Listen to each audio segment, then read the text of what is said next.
materi kita pagi ini adalah 4 bulan yang dimuliakan oleh Allah SWT serta amaliyah di dalamnya yang pas atau yang sesuai itu apa? Bulan ini ada 12, sudah hafal rata-rata, baik kalender Hijriah ataupun Masehi sama-sama 12-nya, termasuk hitungan jam juga 12. Rata-rata 1-2 ini adalah banyak dijadikan otak-atik madhub. Pun tidak bahas itunya. Nah, apa saja 4 bulan? Dzulqa'dah, Dzulhijjah, Muharram, Rajab. Walaupun 4, tapi Gusti Allah tetap seneng sing ganjil. Innallaha yuhibbul witra la yuhibbu illa witr. Gusti Allah itu ganjil, seneng sing ganjil. Senajan papat tapi tetap ganjil. Kok bisa yang 3 gandeng, yang 1 sendiri? Dzulqa'dah, Dzulhijjah, Muharram gandeng. Nek Jawa nih selo besar suro. Nah, cara manten-manten itu rata-rata kemarin Syawal. Terus kemudian kalau selo wis gak pada akeh, wedi. Padahal aslinya ya ndak perlu. Cuma mohon maaf, setingkat level kiai pun ngadakno bulan selo ya mikir-mikir. Karena memang auranya aura katakanlah se-Indonesia ataupun kalau tidak se-Indonesia se-Jawa. Auranya aura selo, keseselan barang Allah. Hati kiai pun ya rada mikir. Mau setara Prof Zaro ketika ada acara ya rada mikir. Bukan tidak berani, tapi rada mikir. Pun itu selo besar.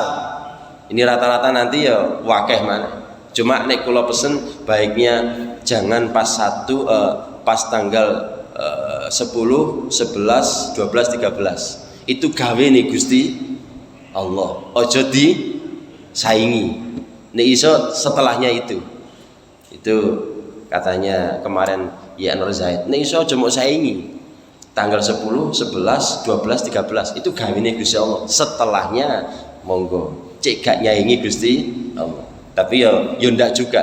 Cuma kan unggah-ungguhi cara wong Jawa iku cek acarane kurban iku selesai, cara rewang-rewang ya mari, baru kemudian acarane keluarga. Itu maksud dan tujuannya demikian. Nah, kemudian Muharram Suro. Ini juga dibedeni mana biasanya? Seringkali acara ngumbah keris. Mbah keris tenanan, mbah kerise dewe. Allahumma sholli ala sayyidina Muhammad. Pertama bulan Dzulqa'dah. Kenapa kok diarani Dzulqa'dah? Soalnya dzul niku punya arti memiliki atau pemilik. Qa'dah ini punya arti tempat yang diduduki. Sehingga punya arti orang yang memiliki tempat duduk. Kenapa Dzulqa'dah? Karena orang-orang Arab zaman dulu tidak bepergian juga tidak berdagang alias berperang juga, sehingga Dzulqa'dah itu adalah bulan yang tenang, tentram, ayem. Loh, kenapa kok nanggone Jawa itu jadi selo? Ternyata saya selidiki dalam sejarah Kanjeng Nabi pernah perang dengan Bani Quraidah itu kurang lebih sebulan, sehingga ditarik oleh orang Jawa karena Kanjeng Nabi waktu itu perang, sehingga nek bulan Dzulqa'dah itu masuk kategori bulan selo. Jadi orang Jawa itu memang seringkali ada filosofinya. Seringkali kalau sampai akan datang panjenengan, wong Jawa itu mesti ana otak-atike mathuk. Kenapa kok jenenge bathuk ngemban barang sing mathuk? Nek gak mathuk gak iso. Moto ngemot barang sing nyoto. Irung itis gak pernah urung. Nek ngomong entut ya entut. Kuping kaku tur jepiping. Janggut ketemu ajang manggut. Jadi nek mari ketemu dikei panganan lenggut. Piring nek ngelapi karo miring. Nek gak miring rada angel. Gelas nek wis tugel gak iso di kelas. Dan sak piturute. Engko akhire dadi ngaji panu kok Jawa pun. Nah,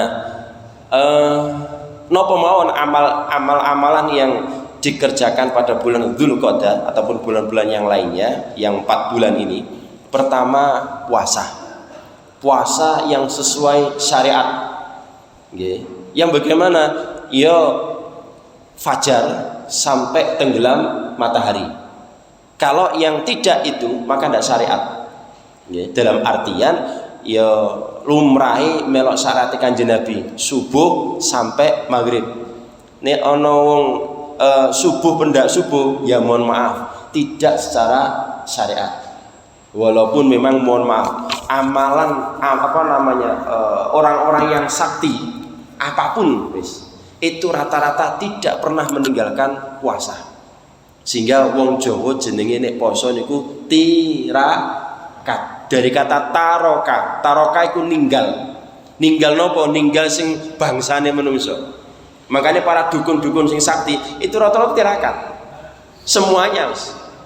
Jadi orang-orang yang pengen hebat ikut tirakat. Kanjeng Nabi pun juga tirakat lewat poso.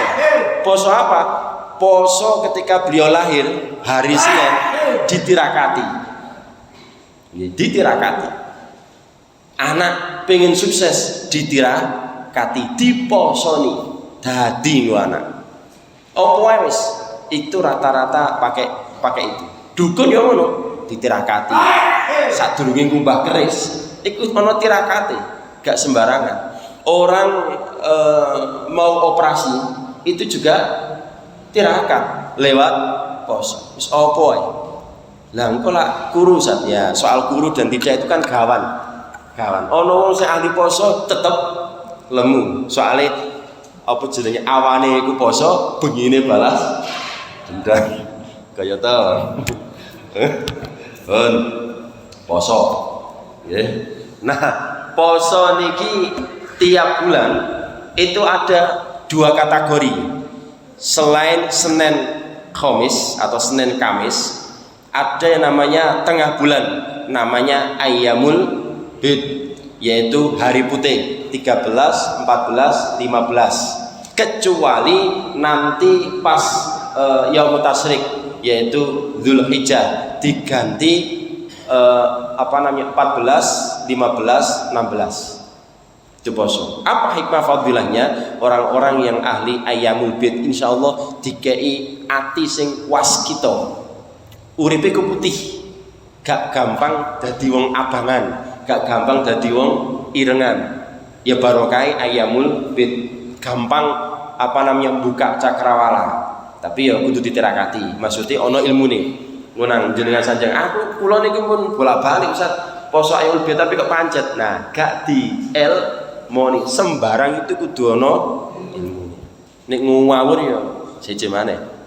Pun enten Ayyamul Aswad, hari peteng. Kapan? 27, 28, 29 atau akhir bulan. Makanya kalau nelateni poso hebat aja.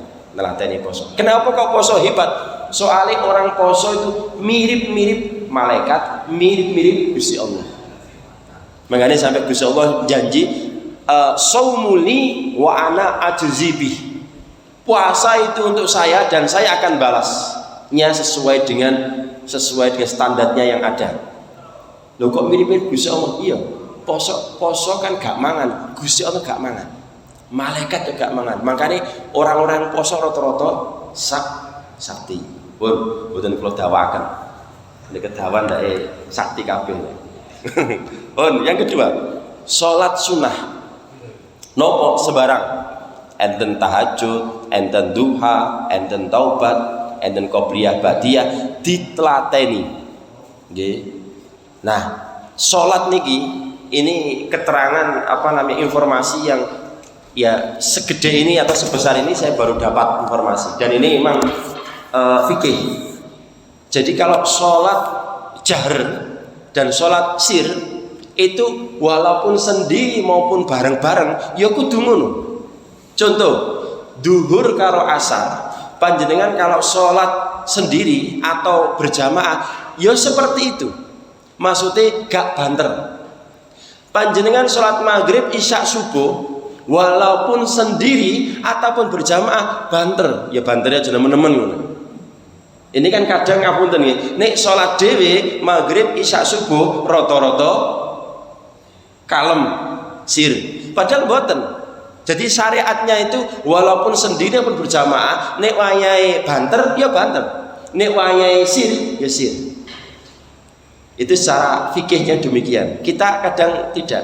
Nah, keterangan seperti ini baru-baru saya dapat ya dari Prof. Zaro. Itu kita perlu digelorakan itu. Kadang nek jamaah banter, tapi nek sendiri gak banter. Padahal kudu juga banter. Ya walaupun banternya ya hitung-hitung standar. Pun sholat. Nah sholat niki kula panjenengan saya kudu diilmoni tenanan. Nggih ngapunten nggih. Kadang memang tingkatan kita iki naik turun nggih. Nek pas waya ngaji niki munggah. Nggih. Waya ngaji Ustaz Sukana niku munggah maneh. Salate dikhusuk-khusukno. Engko nek waya gak Sukana, gak Ustaz Sukana ya beda maneh. Kumat. Ya rata-rata gitu. Makanya harus dilatih dhewe.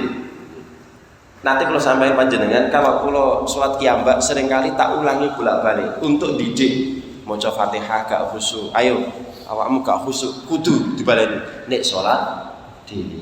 Nek sholat berjamaah gak wani. Pokoke standar. Fatihah gak khusyuk baleni. Nah, tenggene sholat kan ada poin-poin.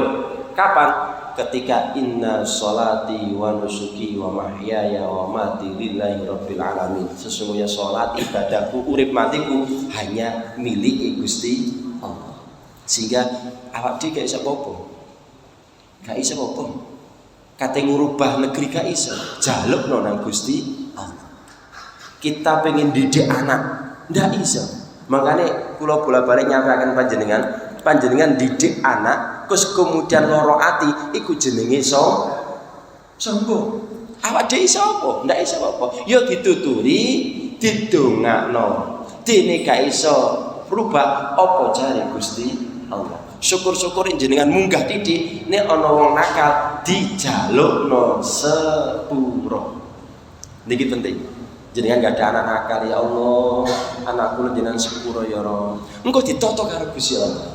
Niki ternyata rahasianya para wali seperti itu. Ono santri, ono murid, ono kenalan nakal, dijalukno sepuro nang Gusti Allah. Engko lak apik-apik dhewe. Mbah kapan, tapi yang jelas kan apik-apik dhewe.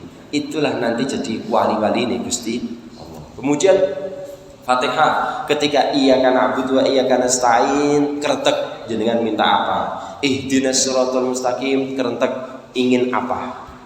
Ketika sujud itu dimantapkan karena doa kita itu sangat mustajabah di saat itu. Sujud kapan? Kapanpun. Cuma nek kula tak damel kabeh ya jenengan gremeng, maka tak pakai sujud yang terakhir. Ketika Rabbi firli warhamni wajburni dimanfaatkan untuk minimal jenengan ngertine apa. Terus ketika at-tahiyatul mubarakatus sholawatut thayyibatu lillah, itu langsung kalau riwayatnya yang ada, kita langsung berhadapan dengan Gusti Allah. Nah dilatih juga, nek gak dilatih ya gak iso.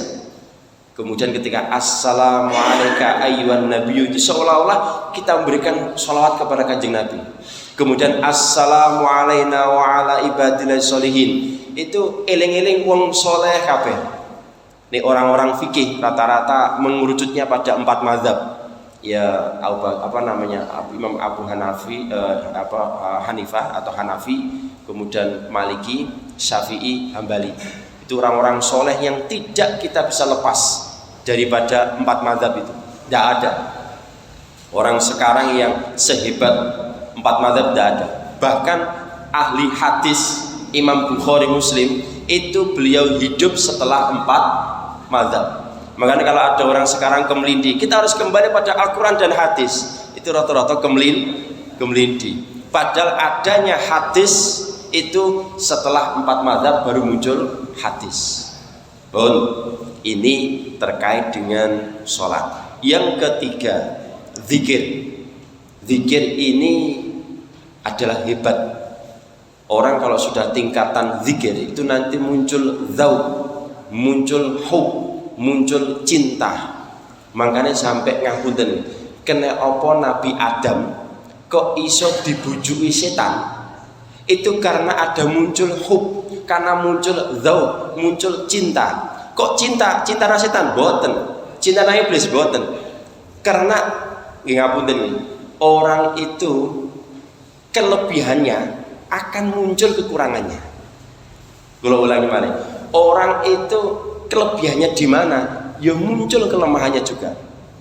Nabi Adam alaihi salam piyambake di kelebihannya cinta nang Gusti Allah, hebat nang Gusti Allah, zikir nang Gusti Allah tuh hebat. Tapi sekaligus muncul kelemahan di situ juga. Maka iblis memanfaatkan. Apakah lewat Ibunda Hawa? Mboten. Mboten. Lewat mana? Ternyata lewat kata-kata Gusti Allah. Wahai Adam, awakmu nek pengin kekal nang gone surga, maka Gusti Allah, wahai lho, Gusti Allah yang nyampaikan makanlah buah khuldi. Walaupun memang dengan macam-macam, tapi lafaz Allah ini yang dipakai oleh iblis. Nah, Nabi Adam apakah tidak tahu? Tahu. Tapi ketika cantolane nang Gusti Allah, itu semuanya hilang. Hebat. Makanya orang kelihatan kelebihannya itu sekaligus juga nampak kekurangannya itu. Nabi Adam gitu. Karena sudah cinta nang Gusti Allah tingkat tinggi, ya ketika disebut Gusti Allah sudah luntur. Wong sing ngomong sing sanjang Gusti Allah. Sampai kemudian beberapa penafsiran orang Jawa, kok ono yo wong bujui lewat kata Gusti Allah. Angen-angen Nabi Adam gitu. Kok ono yo iblis itu saya saking cinta nang Gusti Allah, kok ono nggih kata Allah nggih bujui wong. Sampai seperti itu. Itu kalau sudah tingkatan cinta nang Gusti Allah. Makanya tenggene Al-Qur'an disampaikan ala bi dzikrillah tatmainnul qulub. Orang itu kalau zikir nang Gusti Allah, atine adem, ayem, tentrem. Balik malih awak dhewe ketika zikir setelah sholat, rata-rata yo ngewes ya. Rata-rata ngewes. Padahal kan subhanallah, maha suci Gusti Allah. Alhamdulillah, matur suwun ya Allah. Allahu akbar, Gusti Allah sing gedhe.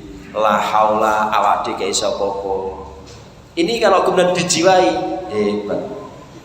Kenapa kok awake dhewe iso menjiwai? Kembali lagi gurung di ilmu. Mugi-mugi setelah niki jadi ilmu. Allahumma amin. Bon. Terus orang-orang dahulu bagaimana zikirnya? Alladzina yadhkurunallaha qiyaman wa qu'udan wa 'ala junubihim wa yatafakkaruna fi khalqis samawati wal ardh. Orang-orang dahulu zikire lungguh, leye-leye, melek, merem, turu, itu zikir. Ya orang-orang wali. Nek awak dhewe turu ya turu. Nek Kanjeng Nabi memang ya beda. Wali Kanjeng Nabi dengan kita yang beda. Kanjeng Nabi walaupun tidur atine melaku. Nek kita turu ya amblas. Kok jangankan napa niki di apa namanya? Tidur. Dikir ku lho. Ijek kober amblas.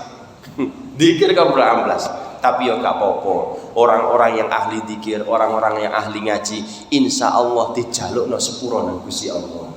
Lewat para malaikat. Allahumma amin. Jadi jenengan ngapunten nggih, nek jenengan gak pateo ahli dzikir, ahli istighfar, sing sering nekani pengajian, sing sering nekani majelis taklim. Kenapa? Orang yang ahli nekani majelis taklim, ahli ngaji, itu sing jalukno sepuro malaikat. Nah, sing jalukno malaikat insya Allah gampang disepuro karo Gusti Allah.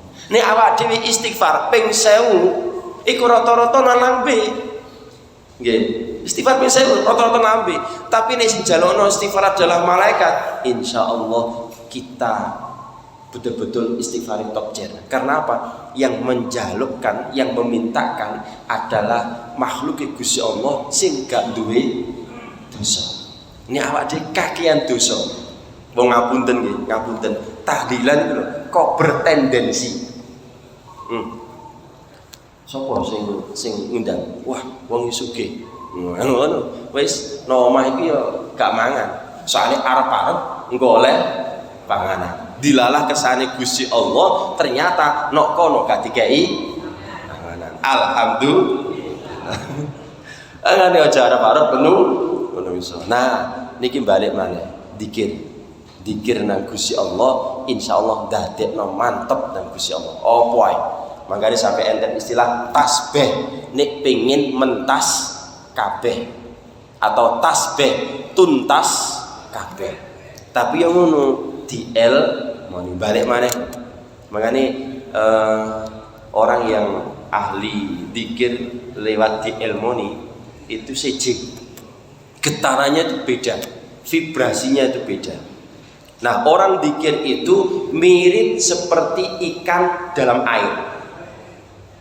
Mirip seperti ikan dalam air. Ikan kalau tidak dalam air gak bakal urip. Ikan apapun. Oh, enten Ustaz, ikan paus, tapi kan tetap di dalam laut. Ada kuda liar, apa kuda liar? Kuda laut ya. Enten anjing laut. Walaupun jenenge namanya apapun kalau di dalam laut itu asalkan satu satu dimensi ya sudah halal walaupun jadi batang. Walaupun jadi bangkai, tetap kalau laut itu dikategorikan sebagai hewan-hewan yang halal untuk dimakan.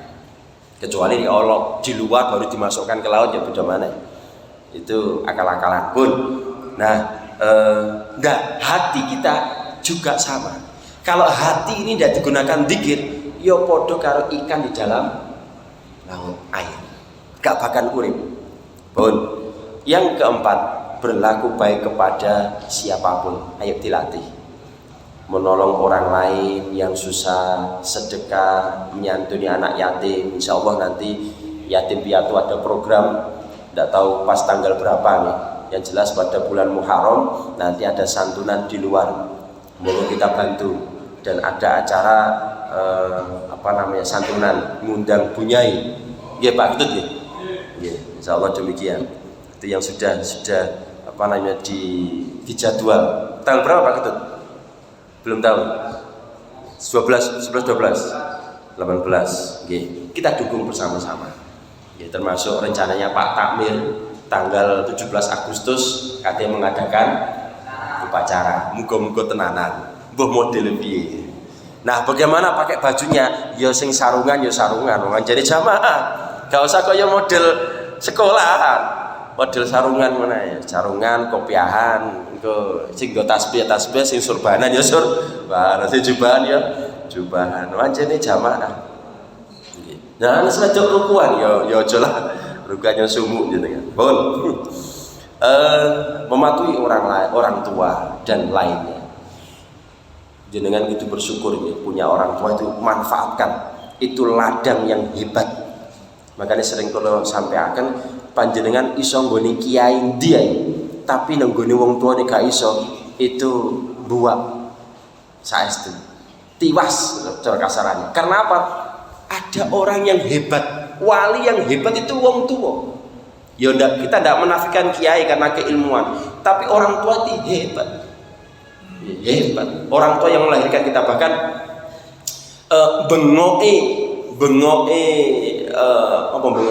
berteriak atau ngedene ibu kita sampai sakit mengeluarkan kita, itu kita gendong ibu kita dari Manyar Sabrangan menuju Mekah, tidak bisa menggantikan bengokane ibu pertama. Belum sing liya-liyane. Karena hebatnya orang tua. Makanya kalau iso nang kiai-kiai wong tua nih ya kudu disambah. Hebat orang tua. Makanya kalau kiambak nih musuh wong tua atau mundur. Ya walaupun tanda kutip salah yang terdiarahkan, tapi nek udah keinginan wong tua itu kula sering kali kalah. Ya wong tua siapapun ya. Apakah orang tua sendiri maupun orang tua kandung, orang tua mertua, itu nek sudah punya keinginan ya adok ngalah. Karena ridullah fi ridul walidain wa suhtullah fi suhtil walidain. Panjenengan ziarah wali songo sampai sebabnya pinter luar biasa, tapi wong tuane mati meninggal dunia gak pernah diziarahi, keliru. Jadi supali keliru. Jadi keliru jenengan iso ziarah wali nang ndi wong tuane gak diziarahi. Kenapa Ustaz? Cara kasarane iki, nek wali wis aman akeh sing ndongakno wong tuwa iki gak ono sing ndongakno nek gak anake dhewe. Maka sing pinter-pinter dadi anak. Nah, anak niku nek taat nang wong tuwa, aja kuwatir. Gusti Allah mboten sare, nanti anak kita akan taat pada kita. Sudah otomatis. Otomatis. Kalau kita wani wong tuwa, jelas dibales. Bahkan balesane 2 kali lipat. Gak percaya buktikan, tapi aja. Tapi aja buktikan. Saya sudah sering kali melihat kejadian seperti itu. Sawangane apik, tapi ternyata anaknya tambah lebih hebat. Pas balas. Sebab nglarakno wong tua itu top chair nang nggone donya. Top chair nang nggone donya. Pun melakukan ibadah umroh nek saged, nggih, nek saged. Dan jene mboten saged ya gak usah. Termasuk niki dimulai banyak orang-orang yang ibadah umroh plus haji.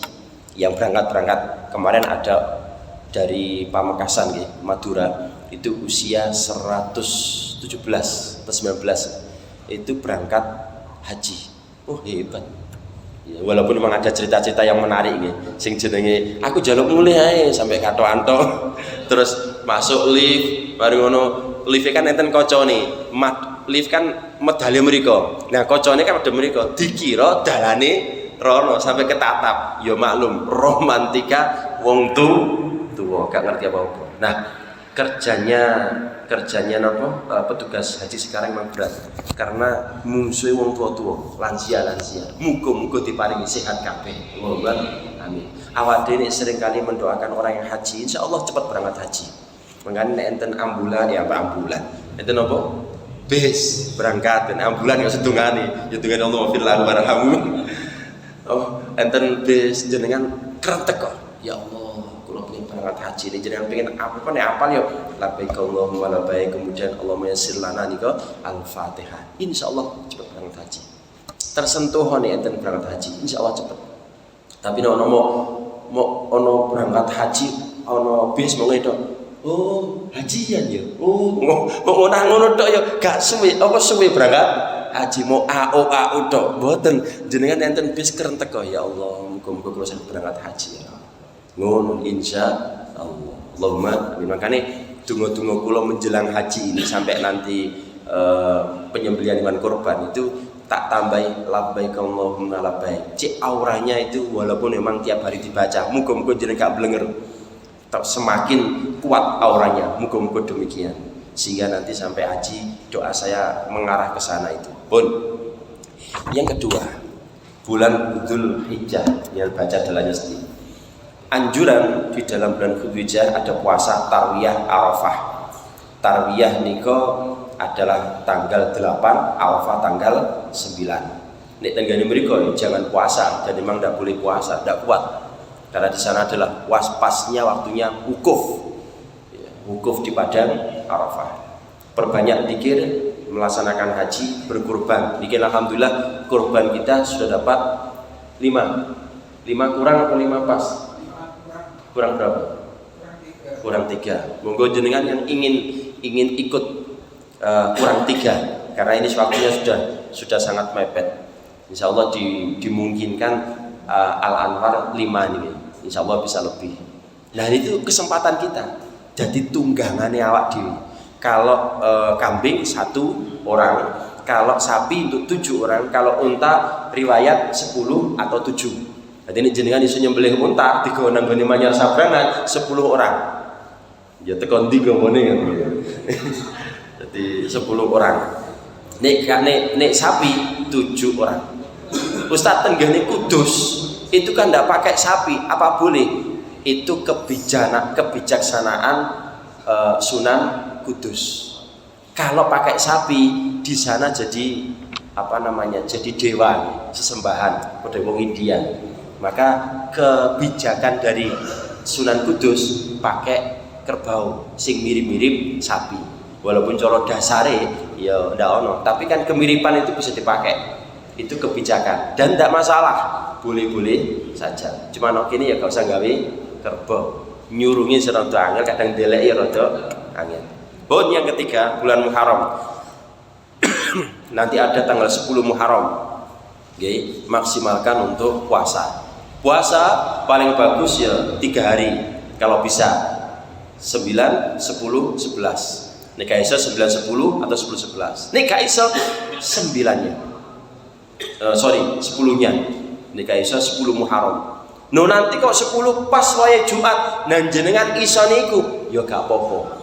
Senajan memang ada penyampaian bahwa nek poso pas dina Jumat itu gak apik. Nek iso Kamis Jumat atau Jumat Sabtu. Iku nek nganggur. Nggih, nek nganggur. Nek gak nganggur iso nih hari Jumat dan pas 10 Muharram atau pas bulan Arafah ya ndak apa-apa. Panjenengan iso nih pas itu ternyata gawe nyaur utang, nyaur poso maksud saya. Ya ndak apa-apa. Boleh. Yang salah itu pas dina Jumat gak ono apa-apa jenengan poso, itu yang bermasalah. Tapi ini memang ada yang menyertai itu dan ada ilat atau alasannya, tidak apa-apa. Pun yang terakhir 4 bulan Rajab. Niki disunahkan memang kalau bisa puasa. Puasa nopo? Puasa Ashhurul Hurum. Jadi 4 bulan ini kalau panjenengan cari dasarnya poso Rejab tidak ada. Poso Muharram tidak ada kecuali 10 Muharram. Poso Dzulhijjah tidak ada kecuali yang 9 Arafah. Poso Dzulqa'dah tidak ada. Tapi mengisi di bulan Ashhurul Hurum ada dasarnya. Nah, Ashhurul Hurum itu apa aja? Dzulqa'dah, Dzulhijjah, kemudian Muharram dan Rajab. Ini semua ormas itu juga sama. Bahkan akhir-akhir ini NU Muhammadiyah itu sudah mulai sama.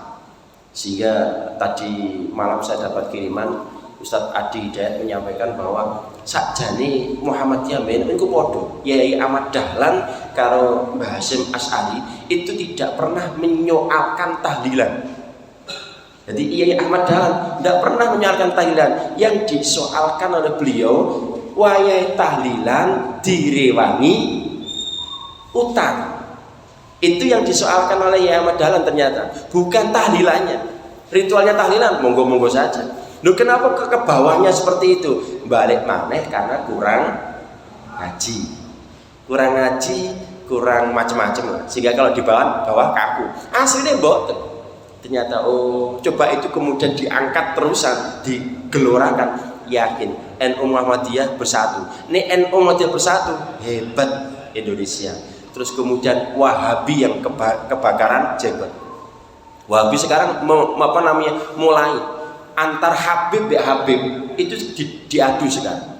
Indonesia juga kemudian semacam supaya ngobong-ngobong macam-macam. Itu pernyataan dari para Wahabi dan ini ayo kita gelorakan bahwa Islam itu adalah innamal mu'minuna ikhwah. Sesungguhnya umat Islam adalah bersaudara. Wallahu a'lam bishawab. Materi kita pagi ini adalah